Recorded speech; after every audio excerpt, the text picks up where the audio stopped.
Nagaan hunda keessaniif haa ta'u, sa'aatii kanatti maal isiniin jechuun barbaade, biiroon Itoophiyaa yoo waaqa sodaattan sa'aatii kanatti ijoolleen fidina.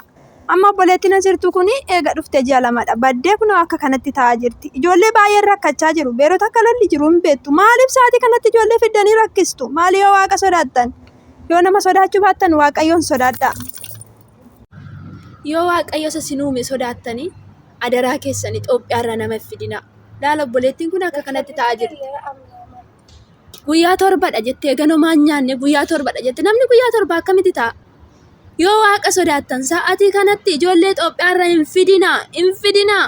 Keenyattuu bakka itti baanu dhabneerra. Piliis Itoophiyaarra ijoolleen fidinaa. Adaraa keessan maaf ijoollee rakkistuu fi keessanii omtuun jiru jedhaniiti kan ijoollee fidan. Yoo gurra qabaattanii yoo dhageessanii ijoollee fiddanii ittiin taphatina. Waaqayyo isa isin uume sodaadhaa piliis sodaadhaa. Waaqayyo isa isin uume sodaadhaati. Hin fidinaa isiniin jenneerra. Sa'aatii kanatti nuyyuu lafa seenu dhabneerra. Warri duraas keessa jirruyyuu.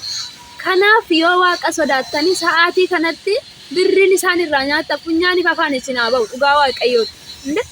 Kanaaf obboloota fiddanii asitti rakkisinaa. Nuti warras keessa jirru bakka dhannuu hin qabnu durumaaniyyuu. Maaliif fiddanii rakkiftu? Amma obboleettiin kun eessadatti afaan hin beektu, waan tokko hin beektu. Isii dhiisatii anaaniyyuu waliin hin gallu afaaniin jechuudha. Kanaafiyyuu maaliif fiddanii rakkistu? Yoo waaqa sodaattan sa'aatii kanatti hin fidinaa. Ilaalaa kun akkaatti taa'aa jirti. Yoo waaqayyo isin uume sodaattan hin fidinaa isiniin jenneerra. Egaa obboleettiin mucaan kun akka sammuu taate natti fakkaateerti. Hin dubbattu, hin diddee nyaatallee bitee fi nyaata nyaachuu diddee. Kanaafiyyuu yoo waaqa sodaattan sa'aatii kanatti hin fidinaa. Dhaloonni baay'ee rakkachaa jira. Warri jirruyyuu waan ta'an wallaallee jirra. Waan qaban wallaallee jirra. Sa'aatii kanatti maaliif ijoollee fiddoomtuun jiru jettanii maa fiddanii rakkistu? Maaliif? Yoo yaaddanii maal ta'a lammii keenya? Maaliif akka kana gootu? Yoo waaqayyo sodaattanii sa'aatii kanatti hin fidinaa. Viidiyoo kana argee lapheen koo baay'ee na cabe. Micayyoon kun kan waraabde har'adha jechaadha. Har'a ganama kana kan waraabde ishee karaa gubbaarra otoo deemtudha kan waraabde. Obboleettiin teenya sun jechaadha. Micoo tanaan nama beeku jechaadha. Ishii waraabde siniin jedha nama biyya kootii yookaan ollaa dharree. Na keessanillee nama dubbisudha jechaadha. Waan qabatamaa ta'e jechaadha. Micayoon kun kan waraabde. Nagaa siniif haa ta'u nagaa sin gaafachuun hin raaffanne. Ashama harka fuunee akkam jirtu hundumti keessanuu baga jiraattanii har'a geessanii har'a ga'uun keenya fedha waaqayyoo taananii kan boruutis isaa harka jirra. Rabbiin manaa nu baasee nagaatti nu haa eegu. Waa tokkoon irratti dubbachuu barbaade. Isaan dura meelaa eekii godha. Ijoollee baay'ee bira haa ga'u siniin jedha. Ijoollee baay'ee bira yoo ga'e yoo an sagalee ta'anillee ta'e. Yaada sagalee ta'a jennee kadhannee waan dadhabneefiyyuu yookaan akkuma carraallee ta'eetu ta'an jedhee yaada. Ani kanan jedhu anas keessa jiruyyuu akka itti ba'uu dhabee rakkachaa jira. Maalidhaan ibiddatti nama fidan maalidhaan ibiddatti otoo arganii otoo dhaga'anii jechaadha. Isumaarraa kanayyuu ammoo otoo daandii nan banamu ta'ee gaafa guyyaa 20 banama waan akkasii odeeffannoo dhaga'een jira. Ammam dhugaa akka ta'een beeku nagaa yoo xiqqoo bu'ee jechaadha. Otoo baname immoo ijoollee baay'ee kanas fiduudhaaf karoora qaban kan galmaanii jiran kan tikkeen isaanii dursa jalaa gubaterree gaafa baname deemta kan jedhanii baay'ee odeeffannoon qabachaadhaan. Ani kanan jedhu biyya ibidda keessatti namni keenya maaloo ijoollee shamarran keenya ibiddatti gubdan jechaadha. Daldaltoota kana baay'ee sin tuffadhe dhugaa dubbachuudhaaf. Otoo dhageessanii otoo argitanii nyaatuma keessanii jettanii garaa keessanii jettanii garaan keessan kun boru hin dabarti bara. Biyyatti gad dabalamtu sinillee jechaadha. Waan irra hojjettan kana immoo boru hammachuuf jirtu. Gaaris ta'e amaas ta'e waan hojjettan hammachuuf jirtu. Sababiinsa biyyi nagaanuu jira. Biyya nagaatti hin ergitanii maali biyya dhiyoo kana banamte murra cufamtee turtellee biyyi kun jechaadha. Ani kanan jedhu maalumaaf as guurtu ijoollee maaliif as ergitu? Warra as erguudhaaf karoora qabdan. Adaraa Rabbiin itti amantan. Amantaa maalii qabdu miti? Odoo amantaa qabaattanii ibiddatti sooftu. Waanuma kamiinuu amantii dandoo sin qabasin amantii maalii qabdu? Warra amantii qabutu waa sodaata jechaadha. Ijoollee ibiddatti as fidina. Ishii ibidda keessa jirtuyyuu ibidda keessaa baasu yaala. Warra jirtan daldalan biyya keessaa biyyi nagaadha. Amma sagalee baay'een na bira jira. Mucoon tokko faa dhufuudha akka nyattetti lolli kun ka'ee daandii irratti cufame ganaa amma dhufuudhaaf eeggatti jechaadha. Inni dhufini biyya biraa jijjiirradhu lakkii isobuu. Homtuu hin jiru rakkoo nuyi hin jiru yaada odeessuu hin deemta rakkoon qabu gaafa baname naan jedhate. Maalidha hin sobuun?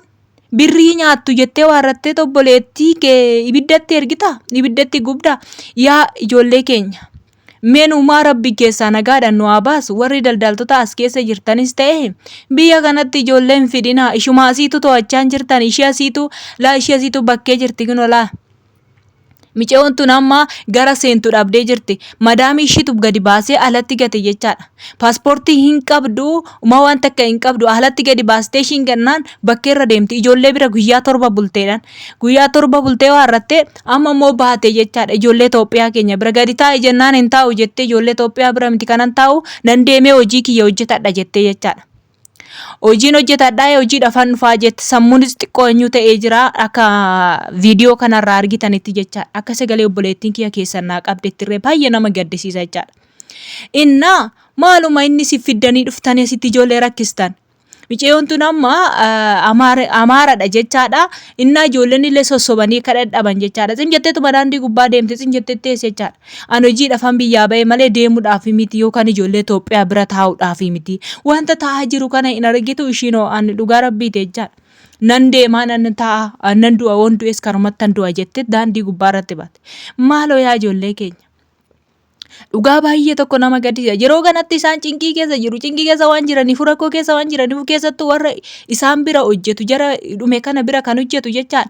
Qabanii ijoollee gadi baasanii gad darbatu yookaan ofii isaaniitti gizee baqatan ijoolleen keenya osatti wajjin hin baqatti. Hin baqatinaa wajjin isiniin jedha ijoollee keenya keessattuu warra isaan bira hojjetan manni isaanii kan guggubate yoo jiraate yoo isaan baqatan wajjin garamitti baqattu garumaa ijoollee keenyatti irree baqadhaa isiniin jedha hordoftoota kiyyaa. Dhugaa baay'ee tokko nama gaddisiisa ijoollee keenyaaf jechaadha. Eenyumtuu sagalee taa'an jiru. Waaqayyo sagalee siniif haa ta'u wanti goonu tokko illee hin jiru. Innaa akkasii siniin jedha rabbiin sinaa eegu adaraa keessan nurraa dhaabaa nurraa cufaa ijoollee siffidinaa ishee as keessaa yaasuu yaala. Ishee as keessaa baasuu yaala. Lubbuu ishee jirtu as keessaa baasa. Maaloo ijoollee sin guurinaa. Numaan beekan ijoolleen kun afaan hin beekan. Garatti deeman hin beekan. Paaspoortii harka hin qaban. Sim jedhaniitu maal taa'u sim jedhanii poolisiin yoo qabe yookaan namni tokko yoo qabe yeroo ammaa kanatti seerumtu waan jiru miti waan barbaade irratti taphachuu danda'u lubbuu ishii baasuu danda'u maalitti beeku. Kanaaf akkana rakkoo cimaa keessatti rakkoo irratti rakkoo ijoollee keenyatti taa'aa jirtu. Dhugaa rabbi sinaa balleessoo hin jedhe maalan godhaa miti si wajjin hin badaanis. Akkasii isiniin jedhaa viidiyoo kana laayikii godhaa isiniin jedhaa ijoollee baay'ee bira haa ga'u. Dhugaa rabbi baay'ee tokkoon gaddee jira. Waan hundumaaf iyyuu immoo waaqayyo jira. Ma waan goonus waan jennus hin qabnu sagalee nuuf haa ta'u inni olii kunis isiniin jedhaa yeroo gaarii naaf qabaadhaa.